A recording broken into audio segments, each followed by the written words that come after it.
Manufacturing Hub with Dave and myself. Today, we will be recapping our, I want to say, involvement in Automate 2023 last week. For those of you who have missed the videos as well as the posts on LinkedIn, we have met a lot of people from the industries. We've connected with people at different booths, different OEMs, end users. We've had a lot of conversations.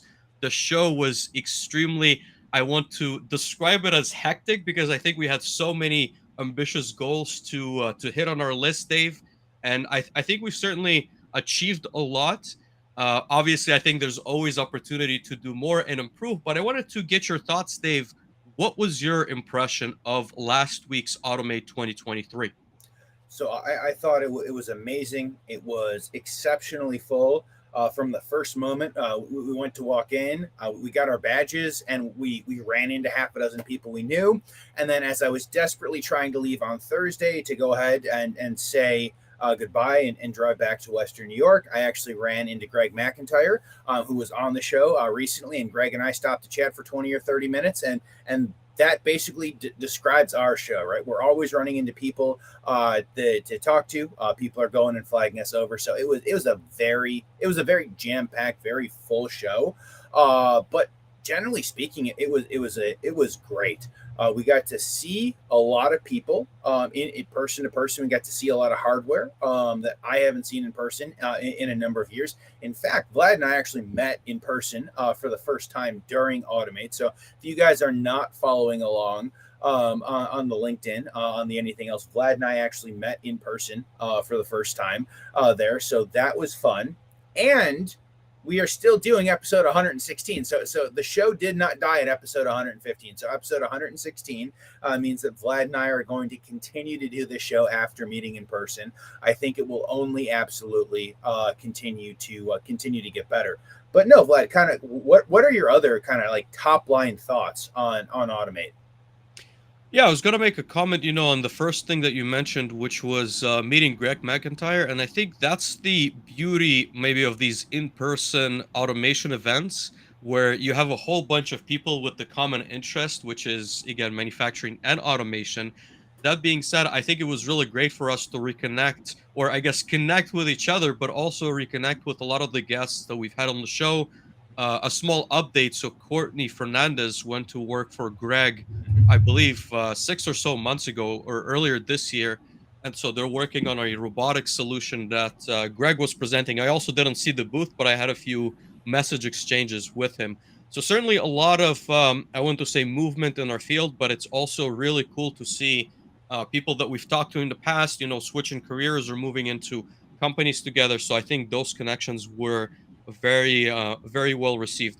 In terms of the show as a whole, I think there was a lot to see. As I've mentioned before, I had a list of, I think, like 50 booths or so to go visit.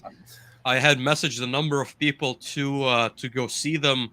I want to say on Monday, Tuesday, Wednesday before leaving and flying out on Thursday. That's something we can get into a little bit later. But ultimately, I think there was a whole lot to see if you're an engineer, if you're an end user, if you're trying to figure out solutions, or if you're just looking at the industry and trying to see maybe where the market is going, if you're trying to understand a little bit more on the business side. So for me, it was extremely interesting because, as you see by the wall behind me, I'm always looking at newer, I want to say, things to explore and play with, but I also try to understand where, again, as I've said, the industry is going, what are the driving factors of some of these OEMs. And that's something we will explore in this conversation as well. But ultimately, I think there were a lot of really cool and interesting technical solutions that, regretfully, as we've discussed, I didn't get to explore in all the detail.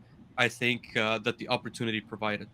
Yeah, so I actually want to go into that just a little bit. And Vlad Mhm. and I have talked, and Vlad, your experience of going to shows before this was kind of absolutely 100%. You are the engineer. You're going from the perspective of, hey, I've done a good enough job at the facility that I've been working at. So they're sending me to X show, and I get to go learn some things, and I get to go maybe meet some people, and I get to go ahead and do all of this. And Yeah, and so I get to go ahead and do all of this. And this show was very different. Right? You went in, you had a list of 50 booths that you wanted to see, and it was kind of my joke, right? I'm like, Vlad had a list of 50 booths. By the time he got down the first half of the list of potential vendors, and it very quickly, I guess Vlad and I very quickly got sucked into the we're seeing the people we're seeing, and we get to go meet all of these other amazing folks, especially some of you guys listening and watching that we'll absolutely go ahead and talk about. But kind of from your engineering perspective, how how do you feel that you, I guess, were you prepared? Did you prepare the correct way for the show that you're now seeing now, both as co-host of Manufacturing Hub, but also as a business owner, as someone that runs Solus PLC, as someone who typically would have a list of commitments going into a show like that? Yeah, I think that the first maybe word that comes to mind is overwhelming, was kind of the sentiment that you feel with, I guess, the show of this nature, right? And to unpack that a little bit more, I think the last show that I've been to, in full presence for an entire week, was Automation Fair. If I'm not mistaken, it was 2019, so right before COVID hit. And so the focus of something like Automation Fair is one single line of tech on the Rockwell automation side, right? And so the difference with Automate is that I think there's so much information packed at a single booth that if you're a technical resource that's looking at some of these solutions, I think it becomes overwhelming to keep track of what's available unless you have a very narrow point. And I know that we've met with James Dean at one of the lunch events, and I think he had a very specific focus, which was looking at vision systems. And we're not going to get into detail, but ultimately, I think unless as an engineer you go with a very narrow focus, it's very easy to just go from booth to booth and spend, to be honest with you, you could spend a couple of hours at each one of them and learn a lot, right? You're going to be given a lot of the information, you're going to be given some examples, you're going to be able to interact with some of the solutions, but it's also easy to sort of get that information and very quickly forget as you move on. So I think that's maybe something we can discuss as well, like missed opportunities for OEMs and how to maybe streamline that process. I believe that many of them capture, the barcode as you come up to the booth and you talk to them. They probably send you some follow-up information. I don't know how well that is streamlined, but I guess, like I said, my impression is that it's very easy if you're not structured with a very specific application to get a lot of information, but ultimately not get a whole lot out of it because of just the amount of information. Do you Yeah, share that perspective, or what are your thoughts on that? I would agree with that. So certainly earlier in my career, and certainly like smaller shows, if I don't have a goal, you could just wander around aimlessly, right? You could go talk to everyone. You could probably spend the entire week talking to people in the first three rows, just of kind of any trade show, because there are so many different things to go to. What I have found, and what I've told Vlad going in, is that typically for me, a trade show is, yes, I'm going to go be there for 3 or 4 days, but it's, I'm going to spend, I don't know, 20 or 30 or 40 hours beforehand going and figuring out who I want to talk to and which booths I want to see, and specifically which technical things I want to learn from these people. And if I can do a good job going and setting up meetings with those people in booths, or with people in meetings kind of outside of those booths, I'm going to go ahead and do that. So that's what I have found allows me to get the most out of to get the most out of one of these shows. Going and kind of wandering around is amazing. At some point you get to the, hey, I've got these, 3 issues at my facility. I'm going to go talk to these 3 people, or I need to talk to these 3 people and a couple of systems integrators, and maybe I'm going to go attend the keynote. Maybe, and we didn't even talk about training sessions, right? So there are technical sessions. Vlad and I didn't make it to any of them. We know, I don't know, people who spoke at somewhere between 6 and like 20 of these technical sessions. But Vlad and I made it to none of these technical sessions. And I think that's a whole other part of the trade shows is, are you going to go down and do a technical route? Are you going to do continuing education? Are you going to do things like that? I think that there are huge opportunities to do that, to go upskill yourself, but then you're putting yourself in an even less amount of time to be able to go have the conversation. to be able to go and have those conversations. Yeah, absolutely. And I think again, it really depends what you're trying to get out of it. I think that earlier in my career, I was going to many of those technical sessions to understand the technology. Mhm. But I found out also that the value, at least for me, as I want to say at the time, a technical end user resource, was to meet the experts in those specific verticals. And what I mean by that, I want to say like in a concrete way, like as an example, we were at the Siemens booth and we spoke to Colm, who is a contact of ours, right? And he understands virtualization and twin systems extremely well. So I think to reach out to him, I want to say indirectly by going to just the Siemens website would be extremely difficult, right? But once you establish that contact and you have him in your network and you do run into issues, on that suite of products, it should be fairly easy for you to send a direct email to Com and ask some questions and be pointed to the right resource. And so the same goes for, drive systems. A lot of times at these shows, you will have experts with like 20 years developing the drive platform that understand it at the very core, right? And so if you don't make those contacts, it can be very easy to reach them from the outside. So I think like that's a huge I want to say value that maybe younger engineers and including myself missed early on, and I now understand how important that is. Absolutely. I will make the joke that I've made to a bunch of folks, especially engineers, is that trade shows like these are kind of maybe the one time a year or the two or three times a year that we let like super technical engineers, support staff, and otherwise go out into the wild to go talk to customers because folks are going to come with very specific, very technical questions. I have had some of the most technical in person conversations ever with folks at things like Automation Fair, at different events like that, because all of the technical resources are there. I will say one of the things that I've enjoyed with Rockwell's Automation Fair. I think that they're slightly changing it, but PSUG, Process Systems User Group, used to run technical events the Monday, Tuesday, and then the Wednesday, Thursday would be kind of the entirety of the event and the trade show. That they would have other technical sessions going on during the trade show, but it gave you the opportunity to go there to spend 4 days to go talk to the people that you're going to talk to a bunch of people there who honestly is probably the one time of year that the vice president of MES and Batch and all those folks get together to go have conversations, and you get to go have those conversations. But part of that is showing up and putting yourself in the right position to go ahead and ask those questions. And I would imagine that if that's not something that you've done or are comfortable with in the past, could absolutely be difficult. Mhm.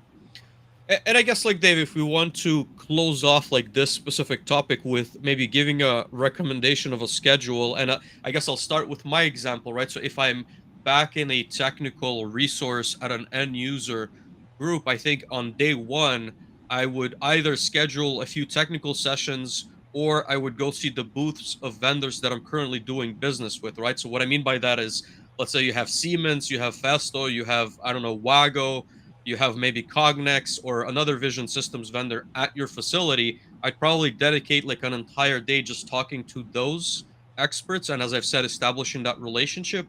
Day number two would be potential new technical opportunities. So again, we've talked about being very targeted, right? So if my facility that I'm currently supporting is looking into vision systems or is looking for welding applications, robotics, then probably day two would be spent very targeted, sort of like exploration of those new technologies. And I would say like day three would be almost open ended, right? Like, because I think that there's a lot of really cool tech that I think like you can discuss.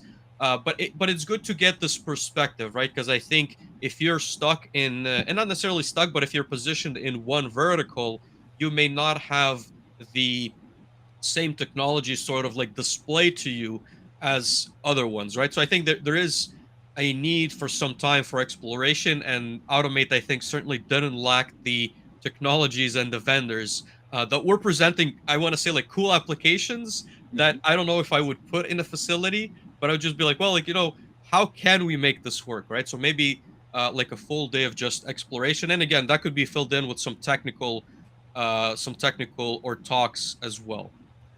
I I think that would be a good setup for you, Vlad. I guess for me, I typically go to a show and I typically try to have as much focus as possible, right? I try to have these are the 3 to 5 things, or maybe 5 to 7 things, but even at 7 things, it starts to be difficult. Of what would success mean for me for this show, right? And so, Hmm. if you are looking to go continue to go build those vendor relationships, go build those vendor relationships. If you are looking for new specific technologies, go look for new specific technologies. I've shown up to shows before, and I show up to booths, and it's like, you guys are on my top 5 list. I need to go be able to have this conversation with you of, I am looking for this type of technology. And I know you guys have it. Do you have documentation? Can I talk to someone about it? I need, 1 or 5 or 50 of these things for a client. I think you guys can go solve that problem. So I'm looking to go solve problems. If I'm looking to go talk to vendors, I do my best to, especially I do my best to set up meetings with them. If they are vendors and you guys rank high enough to go ahead and do that, go try to preset meetings, because a lot of the business that happens at shows like this are in meetings that have been set up beforehand and are not on the very loud show floor. So I would say, don't feel compelled to go spend your whole time on the show floor. There's lots of cool technology. There's lots of things that will go ahead and be able to draw you in, but focus on a specific number of things that are very important.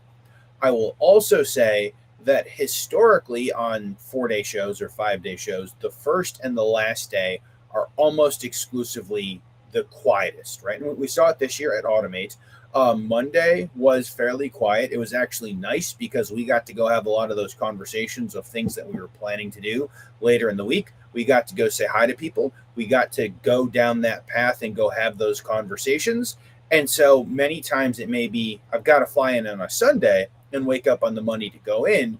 But that really depends upon where you are in your career and if it's worth burning one of those or half a day over the course of the weekend in order to go prepare yourself to go work on that Monday. I will also say that the last day, especially if the day is truncated. So on Automate, the last day ended at 3 o'clock as opposed to 5 o'clock, which was normal.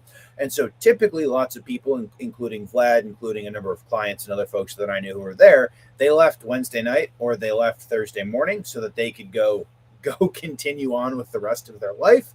And so many times the Thursday or the end of the week is a good opportunity, because historically those are typically, we're going to go bring in school children, right? We're going to go bring in community or other people. I've heard people say, hey, we're going to pull away all the good swag. We're going to go do a bunch of things. Like we're going to pull off anything that might get stolen, because we might go have, 5,000 school children, 12 to 14 years old running around. So more people are cognizant of that. But if you are there and want to have conversations, could be another opportunity to go have those conversations.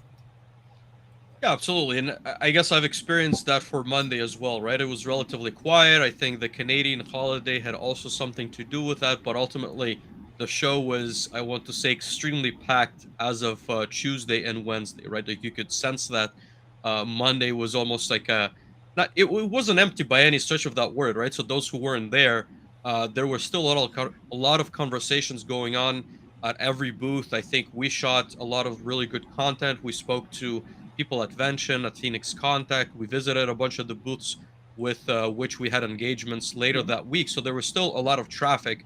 It just wasn't nearly as busy as on Tuesday and Wednesday. But speaking of, I guess, busy, so Dave, me and you had committed to create a number of or a bunch of content during that week. I wanted to talk about, before we dive into what we did. Ultimately, what was your perspective on, like before the show? Was there great content coming out during the show? Was there good content coming out? And how do you see maybe those opportunities? So talking a bit less from, the visitor standpoint, but what is the opportunity also for the OEMs and those who are putting on the show and trying to engage end users and engineers to come to their booths or look at their new products? Absolutely. So I would say, and kind of my general feeling for most shows, is that shows absolutely can and need to do more in order to go drive people in. I think the best way to put it is I have a client. We won't go ahead and drop their names. I was talking to them. I don't know, the week before the show, maybe 3 or 4 days before the show, and they're like, Dave, have you heard of? Are you going to automate? And I thought they were joking because I thought that we were all going to get together in like 4 or 5 days. And I'm like, well, yeah, I'm going to automate. I'm getting ready. We're getting everything packed up. We're going to head in a couple of days early to go see family. And they're like, cool. And then kind of the other guy came in and we were having a bit of a conversation. They're like, Dave, when is automate? And I'm like, guys, it's Monday. It's like 4 or 5 days from now. And so that they had been getting emails, they had been seeing things. And I think it's if and they and a group of people from this company ended up going. And I guess my point is that we are doing some amount of stuff that talks about that talks about the show that we have. But obviously, if people who want to go, people who are willing and did go, didn't know that it was happening, we have to do more, right? So we absolutely have to do more in order to go drive awareness of the show. I find that shows typically are maybe 2, maybe 3 weeks before we kind of sort of start talking about it. People who aren't showing, people who don't have commitments, go make commitments. We have a great show. We post tons of selfies, not Vlad because Vlad didn't take any selfies. I had to take all the selfies for Vlad. But we take a ton of selfies, we go post it. Maybe we post up some learnings. Some of us, mainly Dave, have very long lists of follow-ups and other things that we've got to do, and we can go talk about the importance of takeaways of what comes from the show later. But then, I don't know, 2 or 3 weeks later, it's just kind of like poof, gone, right? Like it's almost like we've lost any and all of those learnings.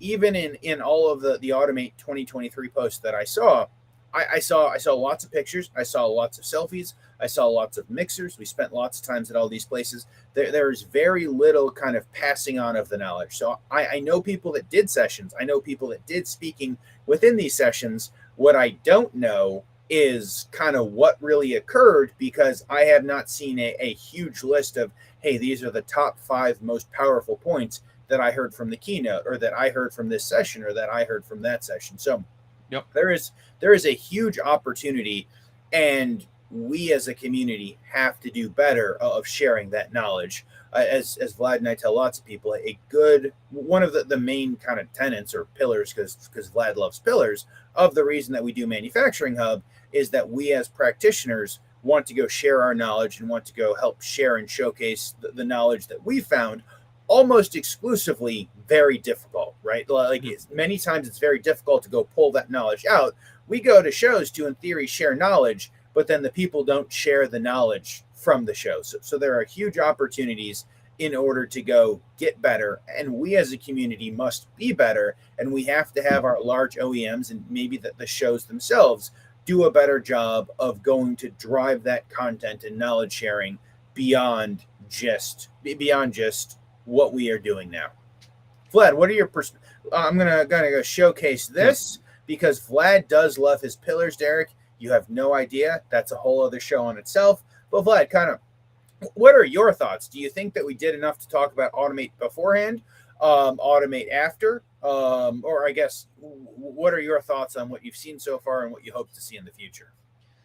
Yeah, absolutely. And like the comments that you made certainly resonate. I think that there's a lot to be said about, the difficulty of getting content due to either, someone's too shy maybe or doesn't want to be on camera. And I fully get that, right? Like I think like that's an entirely different discussion. But I think that there's a missed opportunity in not, let's say, filming the technical sessions, right? So for example, or I guess we didn't find a time to be in, I want to say, any of those sessions, but ultimately, if there are interesting pieces of information, I would go and rewatch it, right? So, and especially those who are not able to attend that session because they've simply not been to automate, I think it's a simply, I want to say, missed opportunity to not have access to those sessions. And to be honest with you, I haven't checked if they have recorded anything. My guess is most likely not.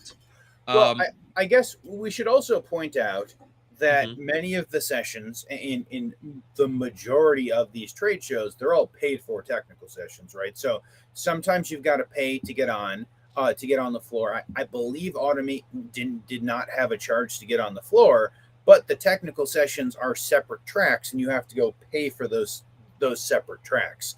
And I think those are technical sessions and speaking engagements. That was generally in the upstairs area, and then Automate, like Hanover, like Automation Fair, like many others, have limited numbers of seats in those technical tracks. And the more Sure. hands-on work you do, obviously, the less seats we have because you need computers and all of these other things. So there is still some we have to go kind of like hold on to the value that we're bringing. And I guess I should kind of make the point of I am not necessarily asking them to go videotape it and go launch all these sessions for free, because there is some intrinsic value. I guess my comment is like in many other places, you've got people like live tweeting these sessions, right? So you've got people going and talking about these sessions. They're posting it to Twitter. They're posting it to other places. That goes ahead and gets shared. I'm not saying that we've got to go make great videos and great video clips of, the top 82 things about ISA 88 batch, right? Like, I'm not saying that is the content we need to make.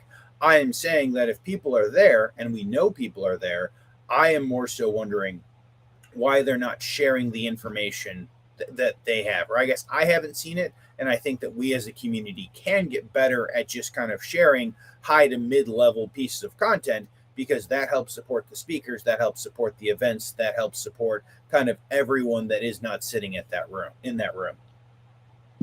Yeah, I mean, like, look, my point of view is a bit different, right? Like, Yep. because I think that a lot of the like software industry events, for the most part, and again, maybe Automate aside, are free, and a lot of the sessions are free, and a lot of the sessions are published and sort of broadcasted for free, Mhm. both live as well as afterwards. There's recordings of them. I I really don't understand if I'm a vendor that I'm paying for a session that I could not film my own session and publish it after the show, right? There could be ways to negotiate and be able to distribute that. So I disagree that I think it's a maybe a structure of how it is in our industry today, but I don't think there's a technical limitation. I don't think there's a maybe a negotiations limitation. I think it can all be done. I just think it is currently not done, and it certainly is a missed opportunity for OEMs in particular. I would agree with that. I think that kind of based upon the number of conversations we had, the amount of content that is coming out of there, the people that we know who are making content both at the show and kind of outside of the show, and just going to do the meet and greet and selfie and hug sort of conversations, of which we had many, and I'm super happy that we've got to have all of those and have gotten to meet all of the other people who create content in our sphere. There is certainly room for other people to do this and to make more content and to go ahead and share it. And it doesn't have to be let's go commit to going and doing what Dave and Vlad do, right? Like, doesn't have to be let's go get the big camera out. It could be as simple as, hey, this is what I've learned. I think Vlad, you and I have had this conversation before, right? Like, so many times in our industry, so many times in systems integration, you go and you have a problem and you try to search for the problem. You cannot find the solution to the problem. So you're like, man, I'm so freaking frustrated about this. You know what I'm going to do? I am going to go write a blog post, or I'm going to go post it in Stack Overflow or wherever we're going to post it, so that the next time this happens, someone will be able to find the answer to it. And then 6 weeks later or 6 months later, it's you. And you're so happy that you went and you posted to, this is how I solved the problem, and then you can remember how to solve the problem again. So I think that there's a huge, time commitment and everything else gap between, kind of the content that many of us put out in video form and long form video form, and this is what we've learned. This is how we solve the problems. But I also think that Vlad and I are never going to agree, particularly on this topic. Thank you for posting this, Daniel. I got back, and honestly, I'm like, maybe the number one miss was Daniel and I did not get selfies of our beards together. I'm not even joking. I'm like, we're going to go get like this beard selfie. And then I'm like, oh, Daniel and I saw each other like 7 times. And I think 0 times did we get to did we get to take a beard selfie. So I apologize for that, Daniel. You did get Manufacturing Hub stickers. We will do better next time. I will say maybe 2024 Automate will be the year where we convince Dave to do an event where people can throw in some cash at getting him to shave the beard live. But that is something still to be discussed and No, negotiated, no, I no. suppose. Hold on, hold on. Vlad continues to say that, and I continue to tell Vlad that he does not have enough money in his bank account Well, to it's not make going to be that my happen. money, but there's going to be people pitching in. In any case, Dave, to come back to the content side, bring us back. I am surprised, or I guess I was surprised that Automate by the amount of, I want to say, independent people, influencers, but also OEMs that have been shooting content, right? And I want to have like a brief discussion with you about it. So ultimately, the groups that we know, right? So the moment we walked in, Jake Hall and Chris Lukey had a very, I want to say I was extremely impressed by the setup they had, right? Like they've had a full production crew. They had very professional cameras, microphones, everything was really well set up, I think, at the Automate Live booth the entire week, and they had a lot of good conversations. Then we also spoke to the automation ladies who shot a bunch of content. Yep. I don't know if they're going to release, multiple videos. I know they've posted a lot of photos and pictures. I think there's a couple of people in our group, our inner group, that also shot a bunch of videos. So I think Jacob Sanchez, and there was somebody else that also creates a lot of like manufacturing content that posted some videos, did a few interviews. So I think there was certainly an increase. I guess from my memory from Rockwell's automation fair, I don't think there were any independent people, even though Tim and I and Chris Luke at the time had attended. I don't think there was just as good of a setup as we've seen at Automate. What were your thoughts maybe on that dynamic? Yeah, I think that there were a lot of people creating content, and I guess from my perspective, I think Automate, and I don't know when it became it. It might be last year, but I think Automate has become the North American automation and manufacturing trade show. I think kind of outside of that, there's Automation Fair, as we briefly talked about earlier, as kind of the Rockwell event, which is nice. And if you're in the Rockwell ecosystem, it is a great show to go to. And Vlad and I might twist Vlad's arm, and we may end up there this year or at some point in the future. But I think that kind of outside of that, I struggle to come up with an every year show that is as big and as far reaching as Automate. I think especially next year, because Automate is going to go back to Chicago.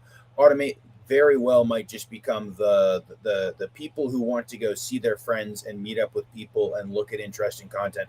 Automate might just become that show into the future. But there is no Automate 2024, right? If I understood correctly, it's every other year, or is that incorrect? It used to be every other year. Uh I am like 99% sure Automate 2024 is in Chicago. Yeah, Automate 2024 is May 6th Interesting. through 9th in Chicago back at McCormick Place. Gotcha. So Um, historically, pre-pandemic, Automate used to be on the odd years, and I think IMTS used to be on the even years. But because Automate missed a couple with COVID, it turned into Automate went last year and then Automate this year to go back on schedule. And I think they've just gotten so much of it. It became a Automate is just going to be the show in North America. And Zach is down here in the comments agreeing. Zach, I am purposely ignoring your shave the beard comments. I would like you to know that you and Vlad can go continue to scheme off stream if I that's mean, what it's you'd gonna like. be a good cause, Dave. You're not gonna be able to refuse. It's gonna be amazing. I'm looking I forward to will it. absolutely 2024. be able to refuse, but that is fine. That is absolutely fine. Vlad has some obsession with my beard. But look, It is going what back it to is. maybe the positives of the content. So I brought this up example a little bit off stream. I think that even the OEMs are realizing that, I want to say, equipping the resources with the ability to create and share content is the right move, right? And I guess the example that I bring up is Alejandro, from the Festo booth that we spend a bit of time with on Monday and a lot of time with on Tuesday. He had his own, like gimbal setup, and he was able to shoot videos before Automate, but also during Automate. And I'm assuming he's going to be sharing that, well after the show. So I think Mhm. that ultimately my comment is OEMs are realizing that maybe there is an opportunity on the content side, but I guess in three ways: before the show, during the show, and after the show, and ultimately equipping their engineers with the hardware and the tools. And he even walked us through his own app, right? So he was able to shoot the videos on his phone through the gimbal. He was able to get this like aerial shot of the assembly of the machine, which was actually I thought really cool, right? In Mhm. terms of footage, he was able to edit that directly through some paid app on his phone and post that to LinkedIn. And I think he did get some good engagement, and I'm assuming some people and traffic back to the Festo booth during the show. But ultimately, it also incites some conversation after the show about the technology that they've provided, and we're going to recap all of that. But I guess my point is to bring this all back. I think there's more and more content being generated, but there's still more opportunities. I don't think that this was something we saw at every booth. I think that every OEM can certainly benefit from people doing that internally a little bit more. What are your thoughts on that? Yeah, so I think the biggest thing is differentiation, right? Like, how are you going to go differentiate yourself from the other 20 dozen booths, all of whom have robotic arms, all of whom are doing and showcasing something different? Some of them may have taller booths, some of them may have smaller booths, but how are you going to differentiate yourself, right? So, Automate and A3 have pulled in, I think the number was like 27,000. I think that we'll call it 27,000 registrants, right? So you have the opportunity to go have a conversation with 27,000 people. We can debate if you want to go have a conversation with all of them or not, but that is not this segment. This is how do you go ahead and pull them in? And going and pulling them in means that you need to go kind of generally put interesting content, put interesting other things out before the show so that you're on their radar so that you can make the list of booths that I'd like to see.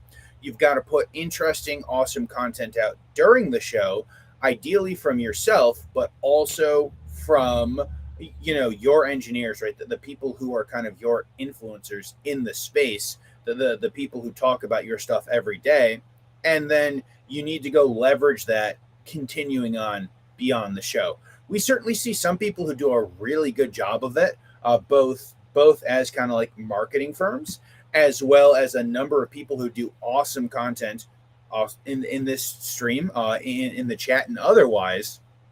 And I think the bar is really low, right? Like you don't have to go get a gimbal and go make awesome videos. And Alejandro does a fantastic job of all of that.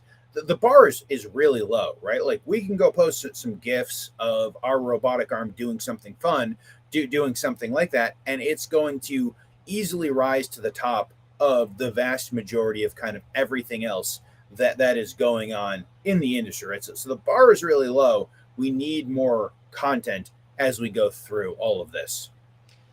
And I guess like I will make the comment, what is the differentiation factor between like booths, or I guess like between the marketing, right? Because I think like that's what ultimately comes down to. And I'll tell you, like for me, when I would be headed to the show or when I was just like waking up, I would check, let's say, LinkedIn, and there was a hashtag for Automate 2023. And ultimately I would see the booths that had created some content. And at the very least, I had discovered some companies that I've never even known about and their technology, right? Like I would at the very Absolutely. least see a post with, maybe like 5 lines of a description and a either a picture or short video of what they've done. And at the end of the day, that becomes a how to say like a piece in my mind that I can then relate to if I see it again, right? I'm gonna go and check them out. So I think to bring this conversation back, if you have engineers who are constantly sharing that information, who are maybe posting insightful information about the technology that is at the booth or with the company, I think it just makes it more top of mind for those coming into the show, at least through that channel, right? And the same could be said. A lot of us watch YouTube at the end of the day or beginning of the day, so you can also find that content if it is relevant. And obviously, YouTube is a bit slower. I think it's not going to immediately post something in your feed. It's not the same as LinkedIn. But if you keep that information fresh, I think there's opportunities. There was a good question from Derek. Dave, this was one of the points we wanted to discuss. So he's asking, I have my own opinions, but I'm curious, what are both of your thoughts on comparing Automate to other like trade shows, for example, Modex, Promat, or ATX? And I'll say that, to start us off, first of all, as I've mentioned before, this entire or earlier in this conversation, the last show I've been to was Rockwell's Automation Fair in 2019, and so obviously the parallel is extremely different. I think this was a show pre pandemic. The main difference for me is it was a single vendor trade show, so of course it is not an apples to apples comparison, right? So you're going to be seeing an entire exhibition of different technologies from one single vendor. So from that standpoint, it is maybe a little bit more limited, but it was also very pertinent for me at the time because I was doing a lot of integration for Rockwell, and I was looking to, as I've said, create contacts with experts in very specific fields to have them as a reference if something was to happen at the facility. So I guess in contrast to Automate, I think that you have a lot of information packed into every single booth, and you certainly can, as we've discussed, spend an entire maybe month. I want to say if that was a show for an entire month, I'd probably spend like 2-3 hours at every booth just to learn what's going on if I was doing it the same way. So that's maybe like my comparison. There's a lot of information packed into smaller sections. Dave, I what are your would thoughts? I would agree with that, Vlad. If you had an entire month, you would go booth by booth for probably half a day at each booth. I absolutely agree with that. So Derek, kind of to his comment about Automate versus other trade shows. So I guess Modex and Promat, in my kind of looking, it is more of a supply chain conference, right? I guess I see lots of the supply chain folks that I know go to those. I know some people who have gone to ATX. I have not gone to ATX. I had a conversation about ATX. Nikki Gonzalez, one of the automation ladies, she has been to. I think it was ATX West that Mm. recently happened. Or one of them happened, and she had been to it, and she was planning to go to the other one. It has never made it kind of on my list of shows to go to. As I look at it, the North American schedule for kind of like large shows has been Automate. Historically, Automate, from my point of view, has been the big robotics show. Again, I think that they've proved that they're moving past just robotics. And then kind of the other show was IMTS and Hanover Messe USA.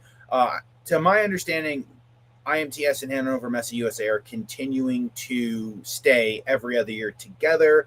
Hanover Messe USA is rebranded into like Industrial Technology Show, and they have a show on the off years, and it will be this year in October in Indy. I don't know how that's going to go. It will be interesting to see how it will be interesting to see how that goes. Someone was in the comments. Someone was in the comments talking about Promat. So Alejandro's in the comments talking about Promat, saying it's a Promat and Automate together is a great show because you can see a lot of the same exhibition area and very diverse. Automate by itself is good. So I agree with that, and I think that it is very important to kind of define what you want out of a show, right? And that is what I have learned. So I was at Hanover earlier in the year, and that was significantly larger, right? It was 3 or 4 or 5 times people wise larger, and this was kind of a down year. And the hall that I was in, like the four combined halls that I was in, was at least as big, if not bigger, than the entirety of Automate. And I went to other halls that were approximately the size of the Automate Convention Center. In Hanover, Siemens would have had like a third, a half, maybe more of the entirety of the convention center, right? So there are huge booths for taking the entirety of the ecosystem. And then I had a number of people talk to me about SPS Nuremberg, listeners of the show and other folks, and their comment was Hanover is very much the thought leadership show, right? We've got all of our hyperscalers, we've got all of our people. We are talking about thought leadership, what comes next, kind of all of these things. SPS Nuremberg is very much kind of the process automation. People have problems that they are coming to solve, right? Like that is the goal. And I think that is a good kind of point of view and point of reference as to how do we think of shows, right? Automate, as I've told people, may turn into, and it will probably take a couple of years to see if it does, it may turn into the big automation manufacturing North America show. It may turn into the we are there to see and be seen as part of that show. We know a number of people who had booths. I think everyone we talked to, at least kind of early on, was planning to have a booth or was planning to have a bigger booth. We knew I probably talked to half a dozen folks that I know who were there just as let's go walk around and get a view of the show. Do we want to go bring the company to the show next year? And I think generally speaking, the answer was yes. We think that we can have a booth, and we think that we can have a bunch of really good conversations. In order, we think we can have a bunch of really good conversations as we go kind of down that path. Yeah, absolutely. I want to explore, Dave, the comment that James Hoover made. So he said a great way for exhibitors to engage the attendees is by sharing technical knowledge rather than a generic sales pitch. I noticed some exhibitors I spoke with wanted to sell and others wanted to educate. I automatically wanted to buy the product from the person who shared just 5 to 10 minutes of education in our conversation. I think that's a very important message that resonates with me. As you know, I had a project in which we created a demo for one of the PLC Next products back in, I believe it was 2020 for ICC.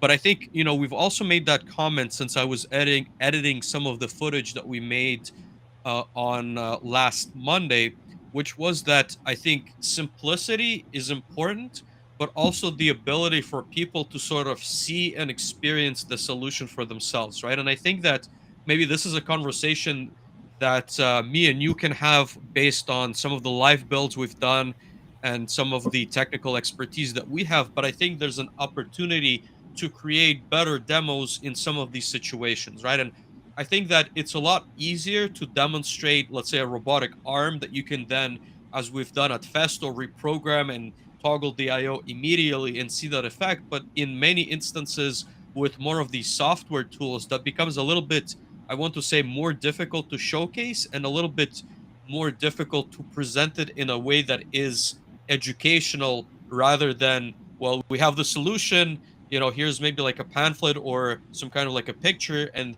if you want to learn more, then, or if you would like to buy, then we can continue that conversation. So I think that's a very important point. I see a lot of vendors switch to educational content even outside of Automate. I don't think that this is something new in the industry per se, but I think that there's still opportunity to tweak the way we set up booths in terms of education versus just kind of listing the solutions. What are your thoughts on that comment?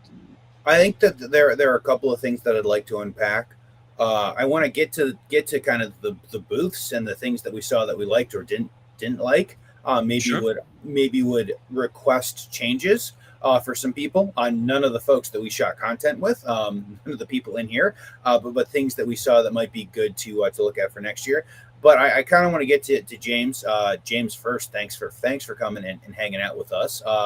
We had a great time doing that. We saw each other at a bunch of booths, and so I think that it's a fine line, right? I think that it is a fine line to have the conversation of let's go, talk and do education, versus let's go, see if someone is looking to actually purchase this. And I think it really depends upon, are we bringing kind of more of our product managers, right? Are we bringing our technical marketers, our technical solutions folks, or are we bringing our salespeople? And maybe historically, a lot of the trade show booths were salespeople who knew maybe more, maybe not more than what you know about the product. But a lot of them are there in order to say, hey, is this something you're interested in? Let me go have the conversation, take a couple of notes on your card.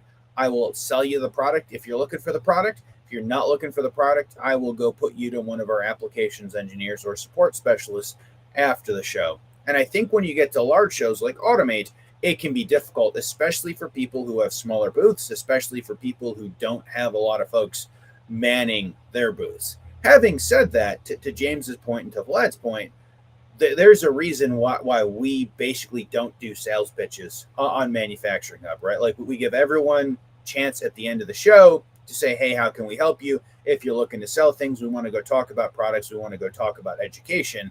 The goal is not a sales pitch. And that's because education is important. But there are still a lot of OEMs, even systems integrators, who haven't understood the value of education, right? So much of the time it becomes, hey, let's go try to sell this thing, right? Like, why would I go share my knowledge? This is what I'm really good at. Why would I like to educate people about it? I just want people to call me and I just want to go do the thing that I'm good at. So I think, especially in the last 7 or 8 years, we see more and more of that mindset shift. But when you go to a place like Automate that has, I don't know, 20 rows, nearly 20 rows, or no, more than that of booths. When you go to Automate that has hundreds of booths, 1,000 booths, whatever this number is, you're going to run into people who are focused on, hey, are you interested in going to purchase the thing that I'm looking for or not? And if you're not, I will go wish you the best of luck, or I'll go push you off to someone else. Having said that, it gives us as consumers the opportunity to choose, is this the type of group that I want to work with? And that kind of leads into the other point of, should we be doing education? What should our booths look like? We saw a lot of very modern and minimalistic booths from people that we worked with, from a bunch of other people. We saw a lot of booths that honestly, I am not sure that they could fit another word printed on the background. And it's just like overwhelming, right? And it wasn't all that many years ago that we saw lots of booths that everything was just absolutely overwhelming. But that is more aggressive, right? Like, I'm gonna Zach, I think, is probably still in the comments with Phoenix. I will tell you guys what I told Zach is, Zach, I love the booth. You've got a couple of your HMIs or IPC displays. You've got the cloud services. We've got a couple of lights, a couple of demos, and boom, that is it. And honestly, it was very calming comparative to a number of the other booths that we went in and we saw. And so, because of that, I think we need to see kind of that change into more modernism, more into minimalistic, more into inviting, as opposed to, you can stand half a mile away and read every word we've ever written about the company. So with that, I think that we'll continue to see groups of people change more into the education and hopefully more into the modern minimalistic booths. We saw that. I'm struggling to come up with a booth that was large, that was not that modern minimalistic design, that come in, talk to us, take a look at our products, let's go have a conversation and see how we can help each other. Okay, we don't have to name any name and shame, Vlad, but did you see any booths that were just larger than 10 by 10 or larger than 10 by 20 that were just super busy? I mean, there were interesting like robotics demo. I to be Yep. honest with you, I don't have a judgment one way or the other because I don't think I took the time to explore some of those busier booths. But ultimately, again, as some of the comments suggested, it all comes down to the conversations, right? Like, are they just sort of seeing me walk up and seeing me as a customer looking to purchase one of those solutions?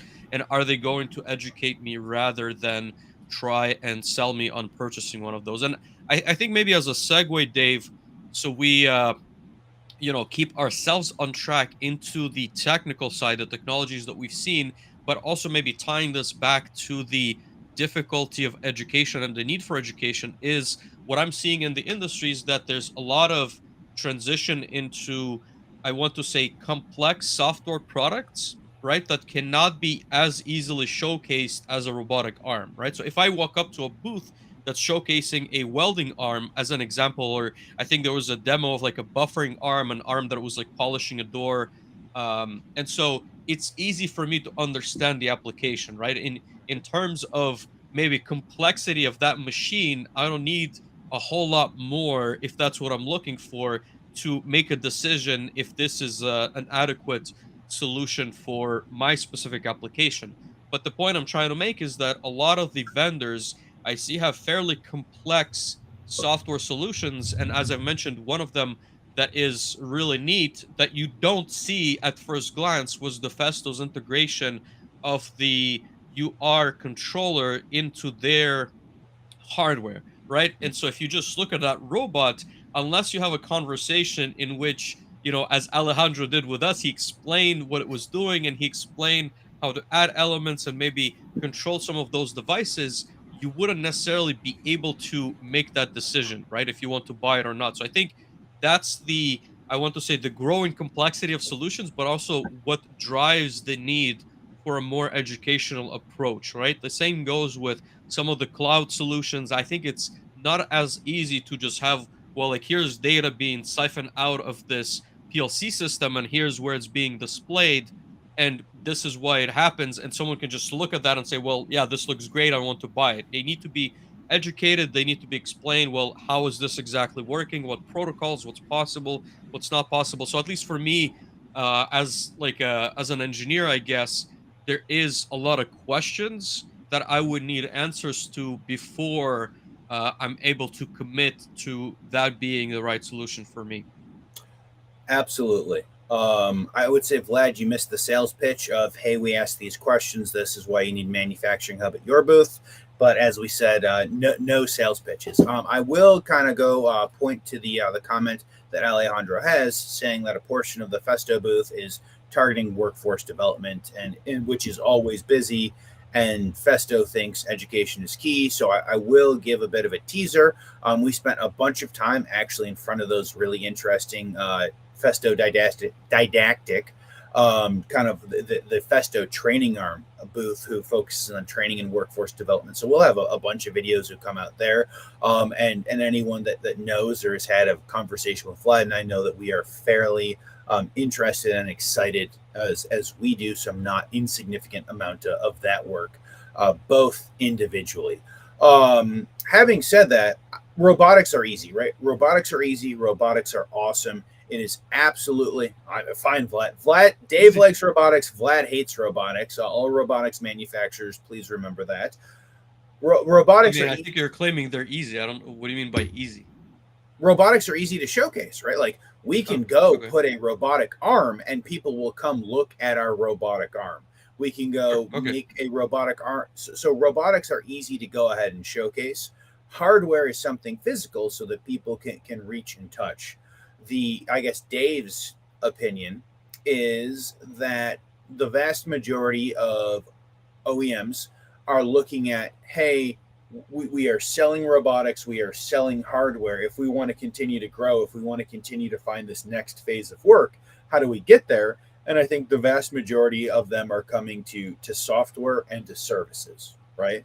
So I think that is the key of, how do we go showcase the software? How do we go showcase the services? We've had a bunch of great, showcases on the live build type things that we're doing. We see more and more people interested in those, or interested in kind of similar concepts of those. And honestly, to go back to kind of the education part, I think that it is really important to go show people that we can actually build things on our demo, right? Like, if our goal is to go get a systems integrator to go commit to this, or get an end user to go purchase either from us or from someone else, like, we should be able to go showcase how to build this. And so I think that is really important. I think that we will continue to see more of that. And I think it's hard to do, right? I think it goes back to the education point, right? Like, I can explain what our relay is, right? Like, we could, if it's a physical relay, not a solid state relay, we could go see and or hear it click. If it is a solid state relay, we can go show inputs, outputs. We can go ahead and showcase those changes. If we're trying to sell this almost ubiquitous software component, then it becomes, oh, how do we go show people how to do this? How do we show what the value is? How do we go down that path? And I think that is a much more difficult nut to crack. I think that's why we do lots of education. I think it'll be really interesting to see kind of the path forward on where that goes in the industry. Yeah, absolutely. And I would say, like to that point, I think it's easy to showcase maybe the high level application on the robotic side. But as we said, there's a lot of transition into sort of like software applications. Like we got to walk through from Vention, but I think every single vendor has now a component that is more software based, right? And I think for me at least, that was like one of the biggest takeaways. I think every company that we've talked to has now offerings that are even more positioned, I want to say, on the software side than pure hardware, right? And to list a few, I think PLC Next, so Phoenix Contact has a cloud offering right now where you can send your data from the PLC Next or their new IPCs. Festo, as we've discussed, there's a software component that allows you to create a program and tie in all of their hardware from the UR robot without the need of any additional hardware. And then on the Siemens side, it's a lot of the virtual PLCs. And as we discussed in the robotics, there's now applications, there's marketplaces. Vention, you can design an entire cell, you can order all of your components, and that's something we're going to look into a little bit further. But I think ultimately, again, there's a lot more that can be showcased. And I think it's also important to emphasize the differentiating factor, right? So I think at the end of the day, we can see that you can move a box from point A to point B, probably with any robot on the market. Obviously, with caveats being what's the speed, what's the accuracy, what's the payload, but what is the difference between Fanuc, Kuka, and ABB or any other of those brands when it comes to doing more advanced tasks as we sort of get into those edge cases in manufacturing. I love this because Vlad is going to go start a robotics war in all of our comments, which is absolutely fantastic. You guys go tell Vlad what your favorite robots are. I think to some extent the applications, many of the applications are solved. It's how can we do it better? How can we do it quicker? How can we deliver quicker? How can we extend longevity of life? I think it's a bunch of applications kind of along those lines. But Vlad, one of the things that I want to hit on is people love robots, right? Like how many times did you and I just like turn and look and it's like, oh, that's an awesome robot, or let me go look through all of this to go see all of the robots and things along those lines. So the reason people bring robots and large robots to the shows is because everyone's going to go stop and everyone is going to go stop and see.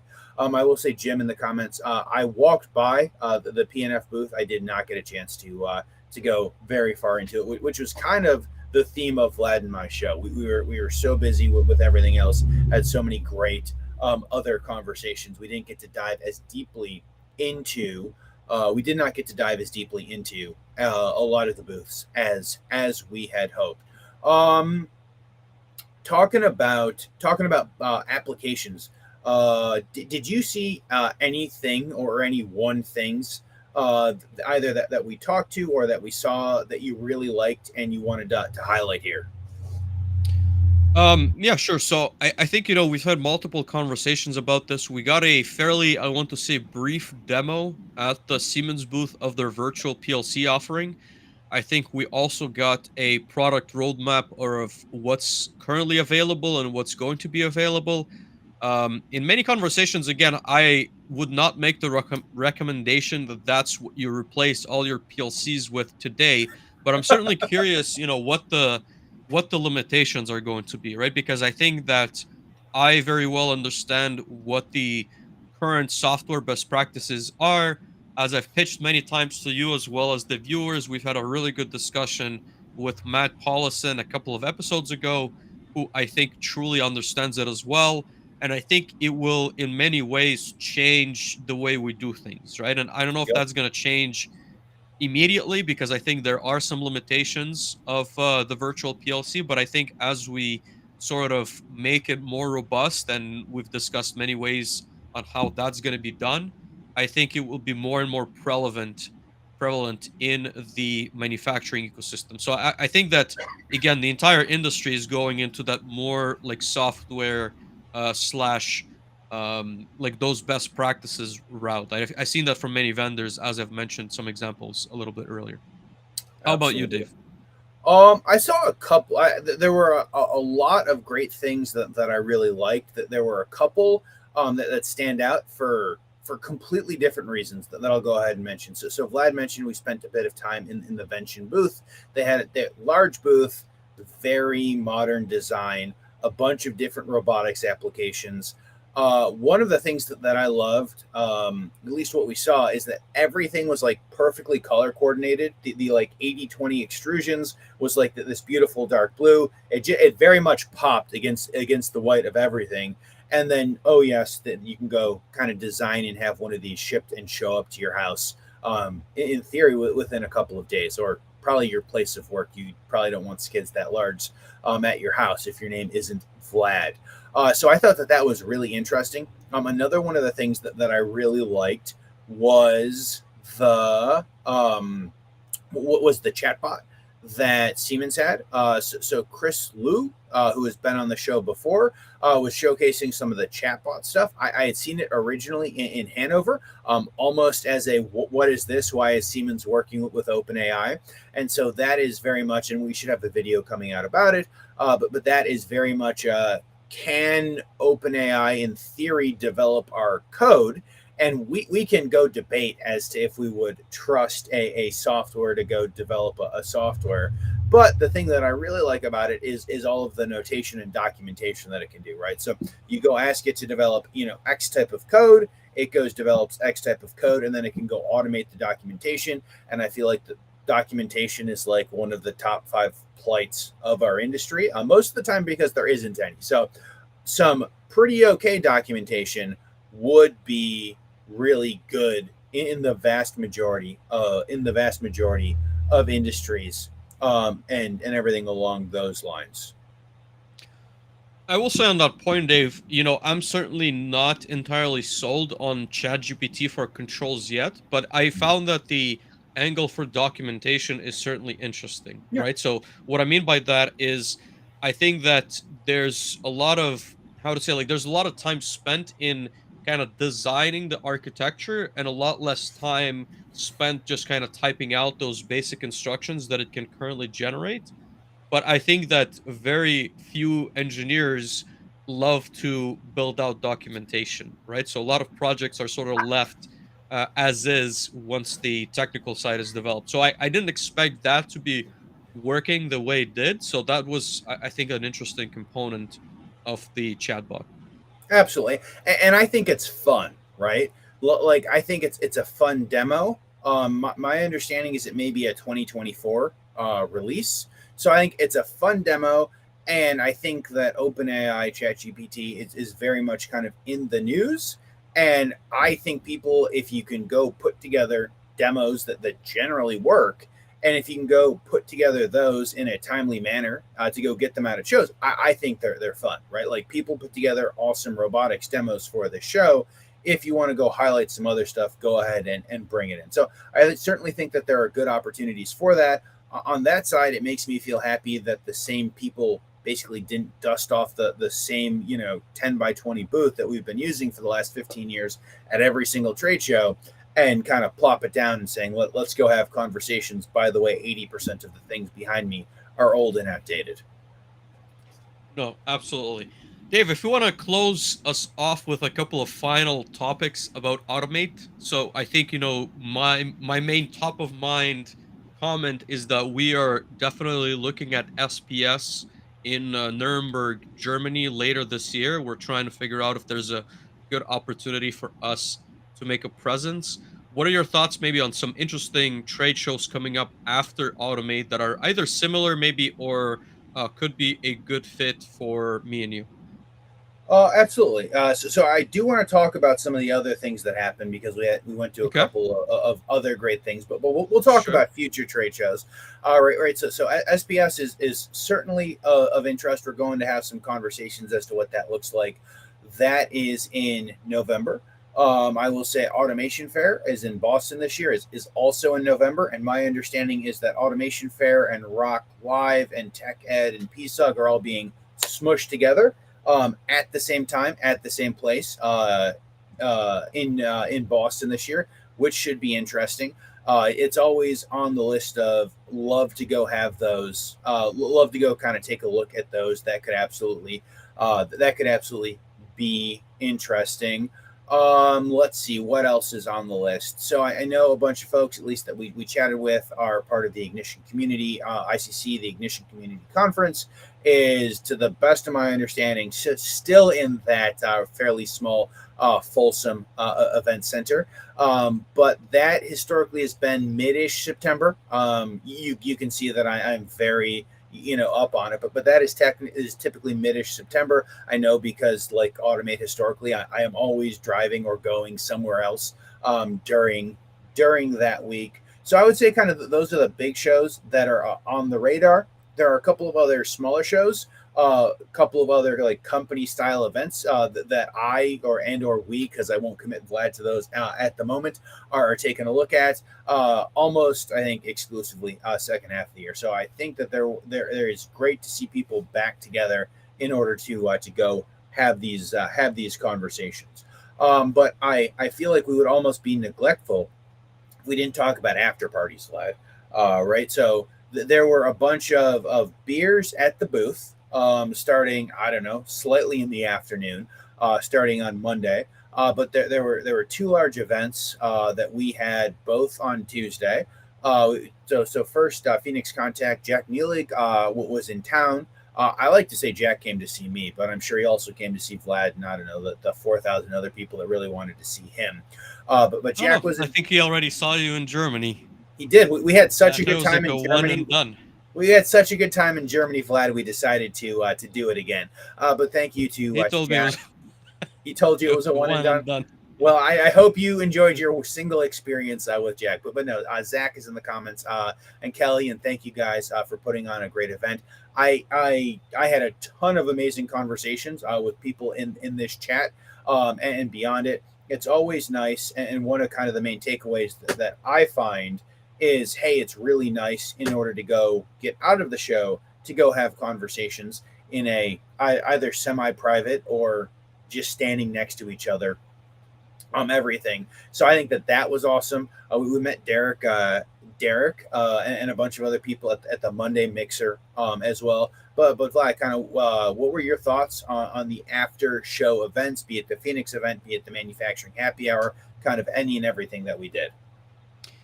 Yeah, I think they were very interesting, right? I think that being the first sort of after hours event, we did network quite a bit at the Phoenix Contact event. And I think that a lot of, not necessarily deals, but I think of really good business connections have been made.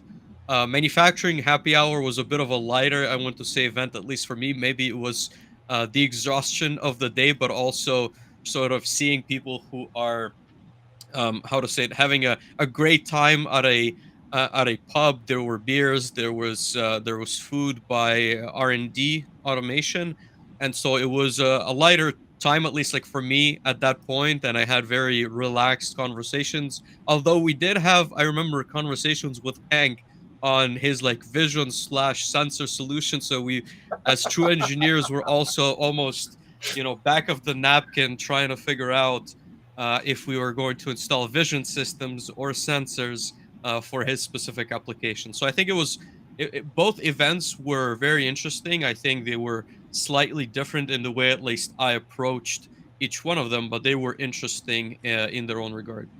Absolutely. I would say again, thank you to Hank. Hank, I know you're in the comments.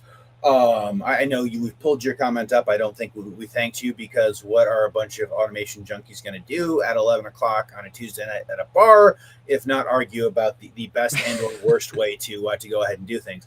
Honestly, I held back all of my terrible ideas on that application, but that is awesome. Also, want to go shout out the junior board of directors. Thank you, girls, so much for the lovely letters and everything else. It made me smile, and it made my mom smile as well. She did not realize that we had such amazing and young viewers. I like to say you two are almost certainly our youngest viewers. Yeah, you two certainly our youngest viewers, and you have certainly listened to more of these shows than probably almost anyone at this point, because you guys were in on it very early on. Yeah, absolutely. And I still have some of Frank's gifts with me right actually next to me. So definitely appreciate that. I think it was really cool to meet so many viewers of the show. And I want to say people that we almost consider as old friends as we've met for the first time. I truly appreciated. There were people that walked up to us and that I guess we've never connected with and never maybe even like left a comment and kind of thanked us for doing what we do. So we certainly cannot appreciate that more. Any other thoughts, Dave, before we close off the stream?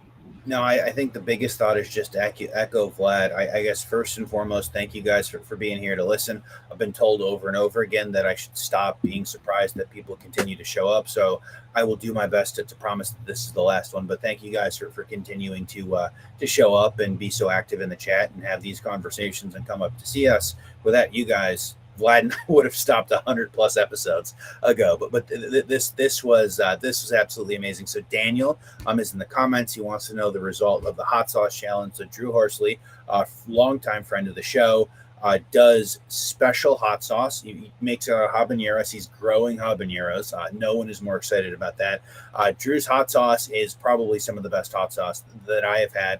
Absolutely blown away with the quality of it, which may or may not do well for Drew's Shopify store in which he sells hot sauce, and he also does industrial recruiting and things like that. So there will be a hot sauce challenge video that comes out as I told Drew. We are, I don't know, 20 or 30 videos before that point. But absolutely great hot sauce. Everything was amazing. It was great talking to people. Thank you for everyone that we were able to see.